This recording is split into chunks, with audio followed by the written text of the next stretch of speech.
மிரியாமும் ஆரோனும் யாரா இல்லை? ஆண்டவர் என்ன சொல்ல வர்றாரு? மோசே காரணம் காட்டி நீங்க யாரா இருக்கணும்னு சொல்றாரு? பூமியில் உள்ள சகல ஜனங்களிலும் மோசே மிகுந்த சாந்தமுள்ளவனா இருக்கிறது போல நீங்களும் மிகுந்த சாந்தமுள்ளவர்களா இருக்கணும். அந்த சாந்தம் நம்ம வாழ்க்கையில் இருக்கா? அந்த சாந்தமான குணம் நம்ம வாழ்க்கையில் இருக்கா? எடுத்த உடனே டாப் கியர் போட்டு மேலே ஏறுறமே, எடுத்த உடனே யோசிங்க.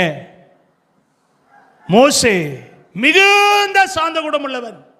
என்னுடைய வாழ்க்கையில தேவன் எதிர்பார்க்கிற ஒரு முக்கியமான ஒரு காரியம், தேவனுடைய பிள்ளைகளாய் எல்லா காரியத்திலையும் எப்படி இருக்கணும்?